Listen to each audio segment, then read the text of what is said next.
കോൺഗ്രസിൽ ഇപ്പോൾ ഫ്ലക്സ് യുദ്ധം നടക്കുന്നു മുഖ്യമന്ത്രിക്ക് വേണ്ടി. കേരള കോൺഗ്രസിന്റെ അവസ്ഥ, നമ്മുടെ മാണി വിഭാഗത്തിന്റെ പൂർണ്ണമായും ഒരു അപ്രസക്തമായ അവസ്ഥയിലാണ്.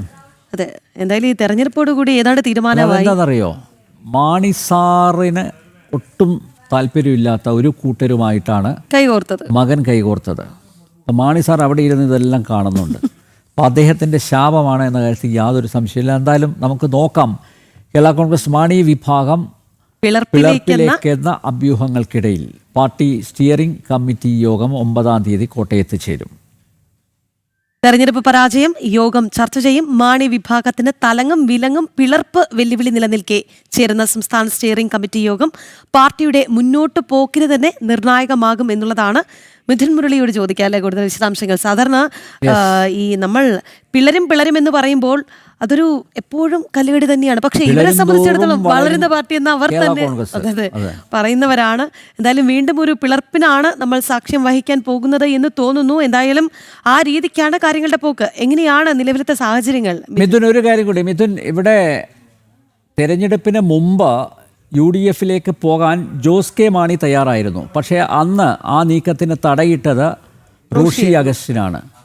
ഇപ്പോൾ റോഷി അഗസ്റ്റിനാണ് ഇതിൻ്റെ ഈ പരാജയത്തിൻ്റെ പൂർണ്ണ ഉത്തരവാദിത്തം.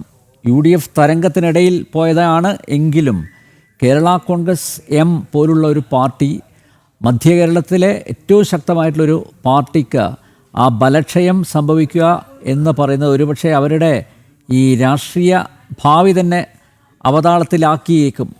അതുകൊണ്ട് ഒരു പിളർപ്പ് കൂടി താങ്ങാനുള്ള ആ ഒരു ശേഷി കേരള കോൺഗ്രസ് എമ്മിനുണ്ടോ?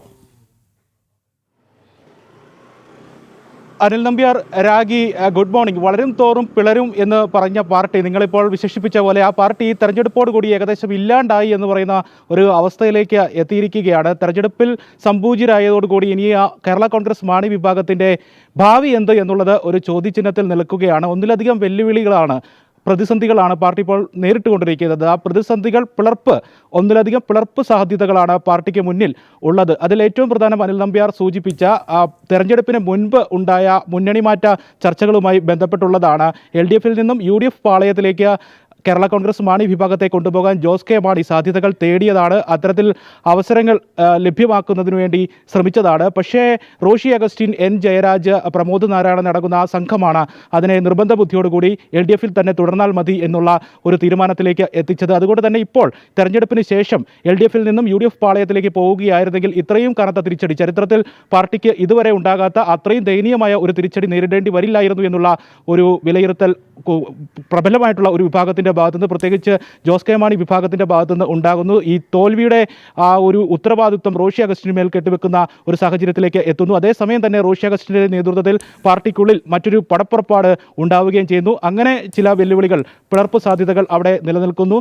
അതോടൊപ്പം തന്നെ ഇപ്പോൾ കേരള കോൺഗ്രസ് ജോസഫ് വിഭാഗം, UDF-നൊപ്പമുള്ള ആ ഒരു വലിയ വിജയം നേടിയിരിക്കുന്ന അവർ ഈ കേരള കോൺഗ്രസ് മാണി വിഭാഗത്തെ പിളർത്തുന്നതിനുള്ള സാധ്യതകൾ തേടുന്നുണ്ട്. അതായത് ഇപ്പോൾ മാണി വിഭാഗത്തിൽ അസംതൃപ്തരായിട്ടുള്ള ഒരു വിഭാഗം ആളുകളെ, നേതാക്കളെ UDF പാളയത്തിലേക്ക് എത്തിക്കുന്നതിനുള്ള ശ്രമങ്ങൾ കേരള കോൺഗ്രസ് ജോസഫ് വിഭാഗത്തിൻ്റെ ഭാഗത്തുനിന്ന് ഉണ്ടാകുന്നുണ്ട്. അത് പ്രധാനമായും ബോർഡ്, കോർപ്പറേഷൻ സ്ഥാനങ്ങൾ നൽകാമെന്ന് പറഞ്ഞും ഒപ്പം പാർട്ടി പദവികൾ നൽകാം എന്നൊക്കെ പറഞ്ഞുള്ള വാഗ്ദാനങ്ങൾ നൽകിക്കൊണ്ടാണ് ഒരു വിഭാഗം അസംതൃപ്തരായ മാണി വിഭാഗത്തിലെ നേതാക്കളെ ജോസഫ് ഗ്രൂപ്പ് UDF പാളയത്തിലേക്ക് എത്തിക്കുന്നതിനുള്ള ശ്രമങ്ങൾ നടത്തുന്നത്. അതിനുള്ള അനുരഞ്ജന ശ്രമങ്ങൾ ജോസ് കെ മാണിയുടെ ഭാഗത്തുനിന്ന് ഉണ്ടാകുന്നു എന്നുള്ള കാര്യവുമുണ്ട്. ഇത്തരത്തിലുള്ള വെല്ലുവിളികൾ നിലനിൽക്കുന്ന പശ്ചാത്തലത്തിലാണ് നാളെ കഴിഞ്ഞ് 9-ാം തീയതി രാവിലെ 10 മുതൽ വൈകിട്ട് 5 മണി വരെ കോട്ടയത്ത് സംസ്ഥാന കമ്മിറ്റി ഓഫീസിൽ സംസ്ഥാന സ്റ്റിയറിംഗ് കമ്മിറ്റി യോഗം ചേരുന്നത്. ഈ യോഗത്തിൽ ജോസ് കെ മാണിയുടെ അധ്യക്ഷതയിലാണ് യോഗം ചേരുന്നത്. പ്രധാനപ്പെട്ട പ്രതിനിധികളെല്ലാം പങ്കെടുക്കുന്ന യോഗമാണ്. പ്രതിനിധി സഭയിലുള്ള പ്രവർത്തകരടക്കം പങ്കെടുക്കും. ഈ യോഗത്തിൽ പ്രധാനമായും ചർച്ചയാവുക നേരത്തെ നമ്മൾ സൂചിപ്പിച്ച ഈ തെരഞ്ഞെടുപ്പിൻ്റെ ഉത്തരവാദിത്വം റോഷി അഗസ്റ്റിന് മേൽ കെട്ടിവെച്ചുകൊണ്ടുള്ള ജോസ് കെ മാണി വിഭാഗത്തിൻ്റെ ഒരു കുറ്റപ്പെടുത്തൽ എന്തായാലും ഉണ്ടാകും. അത് ഇതിനോടകം തന്നെ ഉണ്ടായതാണ്.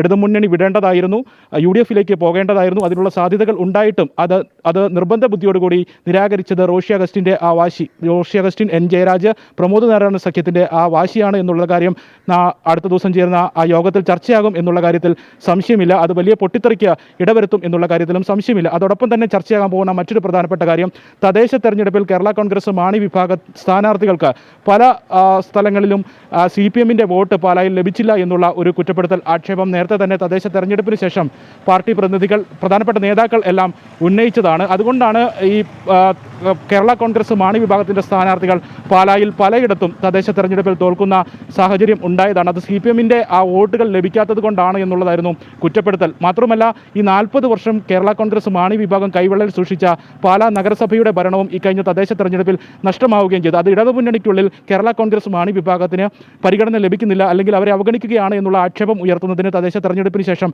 കാരണമായതാണ്. ഇതേ ആക്ഷേപം തന്നെ ഇനി ചേരുന്ന യോഗത്തിലും കേരള കോൺഗ്രസ് മാണി വിഭാഗം നേതാക്കൾ, പ്രവർത്തകർ ഉന്നയിക്കുന്നതിനുള്ള ഒരു സാധ്യതയുണ്ടാകും. അപ്പോൾ ഇടതുമുന്നണിക്കുള്ളിലും ഒരു ഭിന്നസ്വരമായിട്ട് കേരള കോൺഗ്രസ് മാണി വിഭാഗം ശബ്ദമുയർത്തും. അത് CPM-ന്റെ വോട്ടുകൾ പ്രത്യേകിച്ച് ലഭിച്ചില്ല എന്നുള്ള ഒരു ആക്ഷേപമുണ്ടാകും. അങ്ങനെ നിരവധിയായിട്ടുള്ള പാർട്ടി പിളരുന്നതിനുള്ള സാധ്യതകൾ, വെല്ലുവിളികൾ നിലനിൽക്കുന്ന പശ്ചാത്തലത്തിലാണ് നാളെ കഴിഞ്ഞ 9-ാം തീയതി പാർട്ടി സ്റ്റിയറിംഗ് കമ്മിറ്റി യോഗം കോട്ടയത്ത് ചേർന്നത്. അനിൽ നമ്പ്യാർ, രാഗി.